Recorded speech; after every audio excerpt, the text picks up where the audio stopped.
Alright, update time now.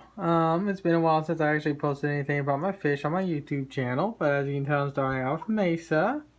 He seems to be doing a lot more better than he was. He doesn't seem to be suffering any fin rot anymore like he was, so that's a good thing. But with that said, I'm still watching him. Now, of course, these two can still at times see each other because there's a small little crack right there. So I do plan on eventually rebuilding this when I go to Walmart either tomorrow or Monday to pick up materials. So for right now, they're still doing just fine. I don't see any fin nipping or anything like that. White Knight's doing just fine too, as you clearly can tell. His colors and his fins are still as beautiful as ever. Same thing with Mesa's. Well, actually, Mesa's is actually really started coming back now. As you also can tell, I got myself a new filter system. This filter system is a lot more quieter than that other filter system I was using previously. With that said, though, I do plan on getting myself a new tank, either most likely on Monday. That's because I'll show you why in a little bit.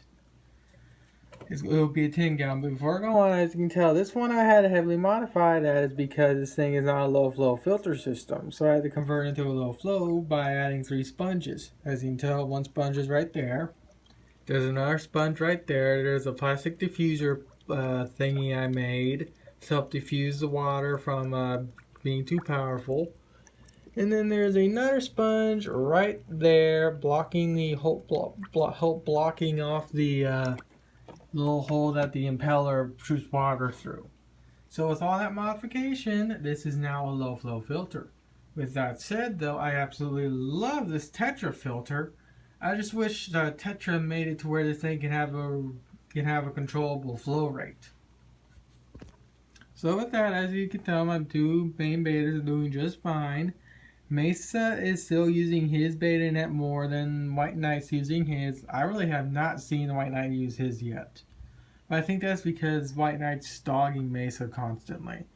So that's why I'm going to be rebuilding this thing eventually.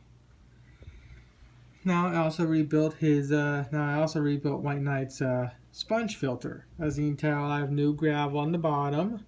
I redid the whole fabric or the whole the whatever you call this white stuff. There's activated carbon in between right around here or so. I have little glass beads I got from Walmart holding the fabric down. And with that said, I even had enough left over for bedding for High-Tech's tank and some little decor and a little plastic plant. As you can tell, here's High-Tech. He's doing just fine. I have not noticed any fin tearing from that little plastic plant, so that's a good thing. So High-Tech's still very safe and very healthy. Sorry. My throat's pretty dry, so it's hard for me to speak. I'm having to constantly swallow saliva and whatnot. And he's been making bubble nests, as you clearly can tell, which is actually pretty cool. He's practically lined all the edges of this tank with bubbles. Now on to the female tank. As you can tell, here's my pink one not my pink one, my red one right here.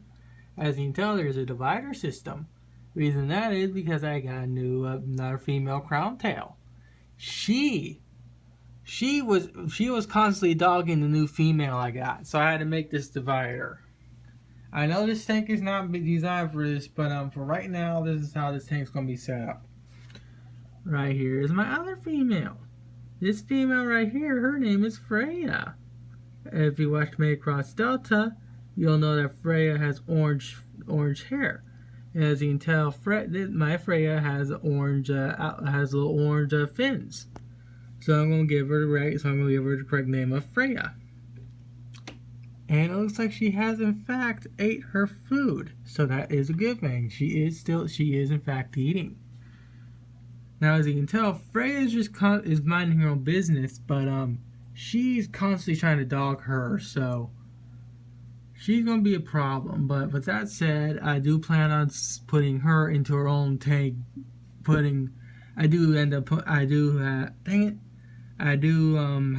I am planning to put Freya into her own tank. Sorry. I don't think I actually showed this beta off yet. Hot damn, he's actually using his beta. He's actually using his little tube. This right here is an elephant ear beta I picked up from Petco a few days, about 6 or 7 days ago. Or not 6 or 7 days ago, but yeah, actually probably yeah. He's in a 1-gallon hexagon tank with a custom bubble filter. I know 1 gallon is not enough for betas, but he's doing just fine in this 1-gallon tank. The reason why he's in this 1-gallon tank is because I don't have a tank for him yet. I do plan on getting him a tank on Monday. He also has a tore feet. His fin right here is also torn, as you can tell. So this is also like a slight holding tank to where I can get him into where I can move him when he's back into full health. But he is swimming around a lot. He is very active. He still eats his food. I don't see anything wrong with him, and he's doing just fine. Now I'm going to turn on the light. Yeah, this video's going to go on a lot more longer than I wanted, but whatever. So, first thing, I got this other fish right here. This right here is my new koi beta. As you can tell, he's pretty active. I don't seem to see anything wrong with him. He's a very beautiful koi beta. Now, before we say anything about this tank, I know this is a crappy little tank. I originally got this thing because I was wanted to give him a holding tank. But when I was at Petco, this did not hit me until when I got home. We paid $11 for this tank. And yet, I could have just bought myself a 10-gallon tank for $10. It did not hit me until when I got home. So on Monday, I'll be taking this tank back and exchanging it for a 10-gallon tank. So, but for right now, he's in this little tank right here. I will be monitoring him, and he seems to be doing just fine. I have a custom little lid system right here, as you can tell, to where he won't jump out. This is only held together by tape, so I can easily remove this thing without any problems. He's doing just fine, as you can tell. He is in fact eating, and even though I just got him, he's still very active. He especially goes nuts whenever I go near the tank, and that's pretty cool.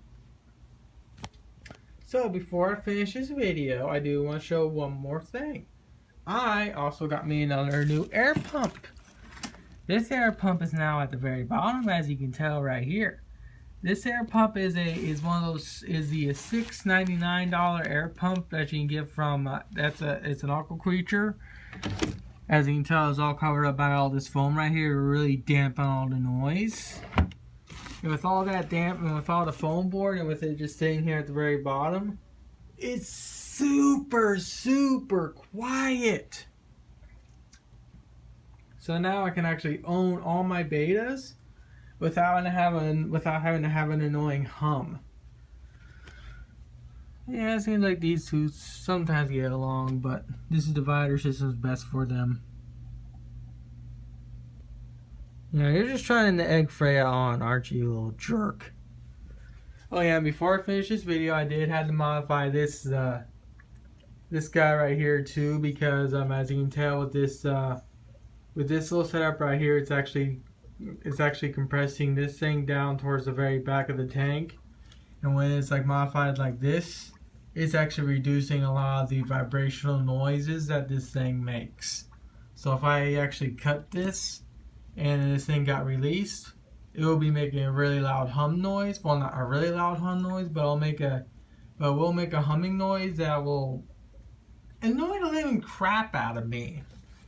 So a little bit of engineering, and I've managed to convert this fairly noisy filter system into a very quiet filter system. So even when I shut off my main two PCs, there's still a hum noise, but it is super low to where it's not going to bug me that much. And yeah, I think I'll end the video here with my two betas showing off. Or maybe 3.